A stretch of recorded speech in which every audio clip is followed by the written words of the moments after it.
네, 안녕하십니까. 강원국입니다. 지난번에 저희는 과학적 투자의 아버지가 되는 에드 소프가 어떻게 카지노에서 활약을 했는지, 카지노 돈을 터는 전략을 만들었는지 같이 살펴봤습니다. 지난번 영상 보니까 좀 너무 길던데요. 아무래도 나이가 들면서 말이 많아지고 꼰대가 되는 것 같습니다. 이번엔 좀 더 짧게 하겠습니다. 자, 요번 제목은요. IQ 200 천재도 주식시장에서는 원숭이에 불과하다라고 했는데요. IQ 200? 원숭이? 이상하다? 라고 생각을 하실 건데, 요 내용을 한번 같이 살펴보시죠. 에드소프트 초창기에서는 주식시장에서 뻘짓을 많이 했답니다. 자, 에드소프는 1961년에 카지노를 털고 나서, 그리고 이제 책을 써가지고 그걸 팔고서 돈이 좀 생겼습니다. 그렇다고 내가 교수 월급으로 살 수는 없잖아. 투자를 해야지, 투자. 라고 생각을 했습니다. 예, 카지노 모험은 영상 65를 한번 보시고요. 1962년 에드워드 소프는 주식에 입문합니다. 이때 나이가 30이었죠? 그죠? 30살인데. 자, 신문을 보다가 포드의 배터리를 납품하는 엘렉트릭 오토라이트라는 회사를 찾습니다. 이거 굉장히 괜찮아 보이네? 라고 서프는 생각을 했죠. 신문에서 야, 아주 좋다고 자동차 부품 시장이 유망하다는 카더라가 올라왔습니다. 당시 뭐 기술 혁신, 신규 바이어, 매출 상승 이런 단어가 들어있었다고 합니다. 나중에 서프가 40년 후 신문을 보니까 주식 추천을 보니까 맨날 똑같은 얘기네. 여기도 기술 혁신, 신규 바이어, 매출 상승 얘기가 나오네. 40년 전 기사에서 베꼈나? 라는 정도였다고 합니다. 야, 근데 생각을 좀 해보십시오. 아니, IQ 200 천재가 신문을 보고 주식을 샀답니다. 진짜 좀 웃기지 않습니까? 그리고 그 이제 도박 수익, 그리고 책 로열티 4,000불을 아주 남자답게 엘렉트릭 오토라이트에 투자를 했다고 하죠. 예, 제가 63번 영상에서요. 대부분 사람은 이제 매수하기 전에는 인간처럼 생각을 할 수가 있는데 일단 내 돈이 들어간 그 순간부터 원숭이로 변한다. 객관적으로 판단을 할 수 없다라고 말씀을 드렸는데요. 우리 IQ 200 천재는 한술 더 나갔습니다. 아니, 하기도 전에 벌써 원숭이가 돼버린 거예요. 이거 대박 아닙니까? 정말 신기하죠? 사기도 전에 원숭이에요. 자, 그럼 그 주식은 어떻게 됐을까요? 당연히 2년 만에 반토막이 됐습니다. 자서전을 보면 이런 말이 나옵니다.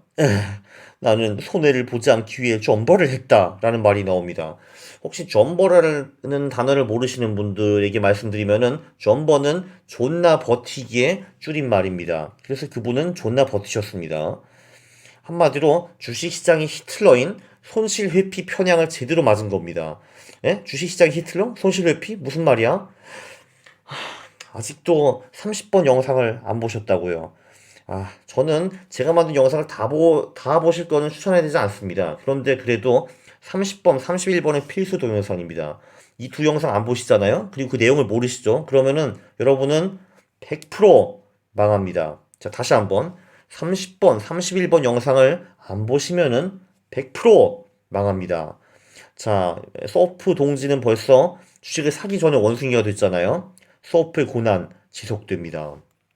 자, 그리고 잠깐 한번 생각을 해보십시오. 이 양반이 이 엘렉트릭 오토라이트에 4,000불을 투자를 했다고 했어요.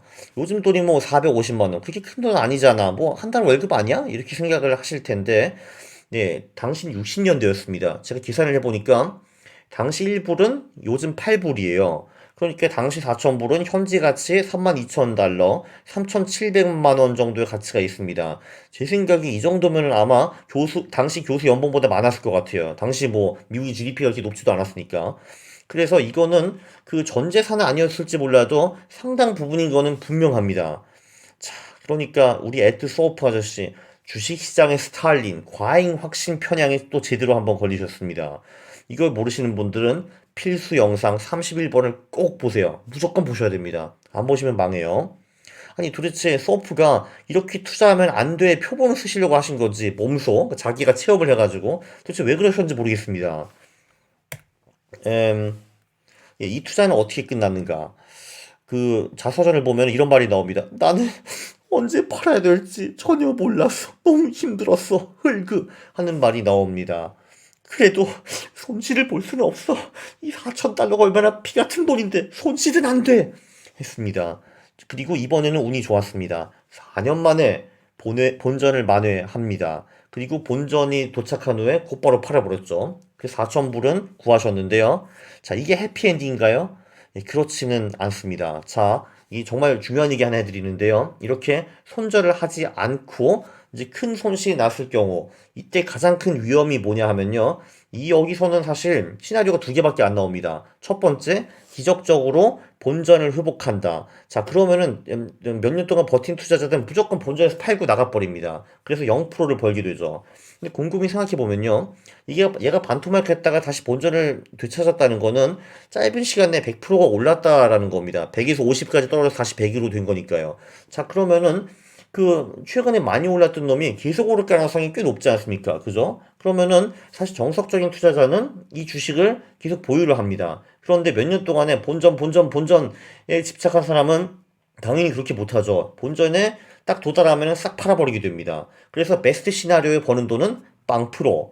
자, 워스트 시나리오는 무엇인가? 회복 안 하는 겁니다. 그러니까 100에서 50으로 떨어져서 그게 또 거기서 끝나는 게 아니라 뭐 40, 30, 20, 파산 이런 시나리오가 나옵니다. 그러니까 한마디로 이런 식으로 손절을 제대로 안 하고 큰 손실이 생기면은 이제 문제가 되는 겁니다. 베스트 시나리오 0%, 워스트 시나리오 마이너스 50%, 70%, 90%.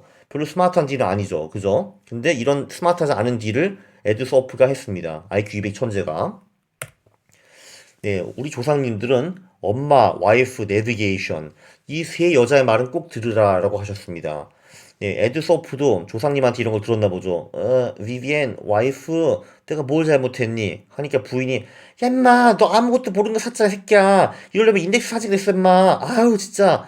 네, 이러고, 네, 그러면은 런 말이 나올 수 있습니다. 아니, 강원국 씨, 당신은 계량 투자도 종목에 대해서 아무 정보가 없잖아. 이딴 식으로 투자하는 거 맞는겨? 하면은 저는 이렇게 답변합니다. 네, 맞습니다. 종목에 대해서는 아는 거 아무것도 없지만 저는 그 전략을 잘 압니다. 그래서 이 전략을 하면은 확률적으로 제가 이길 확률이 높다. 이런 걸 압니다라고 답변을 합니다. 사실 계량 투자가 보험사 사업이랑 매우 비슷합니다. 사실 제가 가입한 의료보험도 저에 대해서 아는 게 없어요. 그 아는 거는 뭐 기껏해야 뭐 그 성별, 나이, 그리고 병에 걸린 적 있나 뭐 이런 거 정도만 아는 건데요.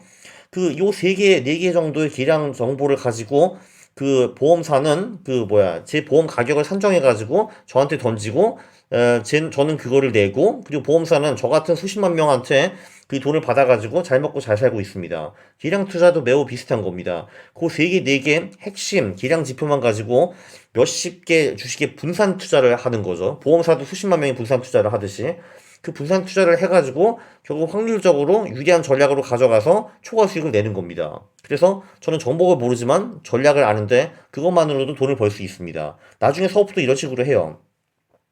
네, 그리고 또 와이프의 일침이 또 날라가죠. 야, 시장에 네가 어떤 가격에 사는지 어떻게 아냐, 인마. 왜 이렇게 본전에 집착해, 인마. 했습니다. 네, 바로 그게 또 이제 소프의 두 번째 실수였죠. 그 손실 회피 편향에 제대로 걸린 거. 그거를 자사전에서 본인도 인정합니다. 아, 나 그때 진짜 바보였어. 에휴, 50년 전 내가 왜 이랬지? 하는 말이 나옵니다. 그런데 소프트의 순환은 이걸로 끝난 게 아닙니다. 엘렉트릭 오토 라이트를 통해 가지고 교훈을 좀 받았나 했더니 아직은 아니었습니다. 어떤 세일즈맨들이 또 와가지고 교수님 생명보험 주식들이 말입니다. 24년 전부터 연속으로 오르고 있습니다. 이 차트를 한번 보세요. 그래서 소프트가 그래? 해가지고 샀는데요. 자서전에 이 말이 나옵니다. 당연히 내가 매수한 그 순간부터 24년 연승을 끝나고 우리는 모두 돈을 잃었다. 라는 말이 나옵니다. 이 모멘텀 투자라는 게 중기적으로는 통하죠. 최근 3개월, 6개월, 12개월 동안 많이 오른 주식들이 계속 오를 확률이 꽤 있습니다. 그런데 최근 3년, 5년 장기적으로 막 오른 주식들은 오히려 반대로 떨어질 가능성이 더 높은데 아니 서프 아저씨 데이터 좀 구해가지고 좀 분석 좀 하시지. 어허 쯧쯧쯧. 예, 그 후에 그 소프는 차트를 연구합니다. 또 우연히 어떻게 캐나다인 그 차트쟁이를 알게 돼가지고 그 이 양반이랑 같이 데이터를 분석을 했는데 몇 달 후에 결론에 도달합니다. 하하, 이 데이터에서 가치 있는 것을 하나도 찾을 수 없었다. 라고 하는데요. 부인이 여기서 또 일침 달리죠. 야, 봐봐, 엄마. 저 캐나다 저 차트쟁이 말이야. 쟤 몇 년 동안 저거 말하는데 겨우겨우 안 굶고 살고 있다. 궁핍하잖아, 임마. 그리고 저 부인 좀 봐봐. 옷 구질구질한 거. 아유, 제가 돈 버는 거 같냐, 임마. 라고 또 일침을 날립니다. 소프는 그 후에 무엇을 하는가? 정신 차렸을까요? 아닙니다. 은 시장에 베팅을 시작하죠. 실리버 시장에. 당시 미국에서 그 거래가 불가해가지고 스위스 선물 시장까지 가가지고 계좌를 튼 다음에 제대로 투자를 하기 시작하는데, 여기 선물이니까 잘 아시겠지만 당시 자기 자본 33%, 나머지는 마진 이렇게 투자를 했습니다. 이번에는 드디어 을값이 오르기 시작했습니다. 오르자 가자. 그리고 은시장에서 벌면은 즉각 재투자 했습니다.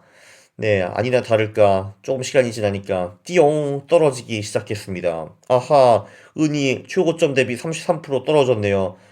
자기 자본 없어졌네. 안녕 했습니다. 그리고 그 서프는 결국 강제 매매를 당한 후에, 그리고 또 이렇게 은시장이 쫙 떨어지다가 서프 강제 매매 당하고 다시 또 이렇게 쫙 올라가기 시작했습니다. 근데 여기서 정말 그 재밌는 게 뭐냐면요. 에드워드 서프는 50년대에 그 블랙잭 전략을 만들지 않았습니까? 얼마를 베팅하는가. 그게 얼마나 중요한지 누구보다도 더 잘 알고 있던 어떤 사람이에요. 그걸로 왜 켈리 공식도 공부하고, 그리고 도박해서 얼마를 베팅해야 되는지 그걸 다 알고 있었거든요. 근데 아니 어떻게 이렇게 무모하게 투자를 합니까? 자기 자본 33%, 나머지는 마진, 올인 하는 거. 예, 그거는 이렇게밖에 설명할 수 없을 것 같습니다. 이 양반도 IQ가 200이었는데 매수한 후에, 일단 들어간 후에는 모든 객관성과 이성을 잃고 IQ 60에 원숭이로 변신을 하게 된 겁니다. 예, 그러니까 가장 잘 아실 분이 이 리스크 관리를 하나도 못하다니 정말 놀라웠습니다, 저는. 자, 이제 요약을 해드리면요. 진짜 1960년 초중반의 서프는 이렇게 투자하면 안 된다는 교과서를 그 몸소 체험을 하고 쓰시고 싶었는지 정말 이렇게 투자하면 안 된다의 표본이었습니다. 야, 손실 회피도 걸리고 과잉 확신에다가 그 장기 모멘텀을 쓰지 않나, 그리고 리스크 관리도 하나도 없고 솔직히 무엇입니까? 정말 대책이 없죠. 자, 여기서 이제 저 바보 같은 놈 하고 비난하기는 쉬운데요. 자, 이분은 IQ 200이자 100년이 나올까 말까 하는 천재, 그리고 나중에 과학적 투자를 만드는 아버지이기도 합니다. 자, 이분이 이런 식의 뻘짓하면서 원숭이처럼 투자를 하는데 여러분은 더 잘하실 것 같죠? 그죠? 사실 저도 이 투자 심리에 대해서 공부를 많이 하고 영상도 만들고 책까지 썼는데, 그런데도 저는 늘 불안불안합니다. 매수하면은 저도 원숭이가 되거든요. 다만 그거를 제가 알기 때문에 대부분 사람들보다는 그래도 안 걸릴 가능성이 몇 프로 정도 높지 않을까? 이 정도로 생각을 합니다. 예, 제 영상 플레이리스트 투자 심리를 보세요. 교묘한 마케팅. 예, 그거 말고도 훌륭한 책들이 많이 있습니다. 뭐 카너만, 이거는 이제 일반 심리책인데 매우 중요하고요. 펜폴드, 엘더, 판타프, 요거는 주식 심리에 그 많은 내용을 할애를 했습니다. 좋은 책들이에요. 그리고 마지막으로 우리 겸손합시다. 매일매일 주문을 외우시죠. 나는 평신이다. 겸손하자. 나는 평신이다. 겸손하자. 라는 주문을 외우시기 바랍니다.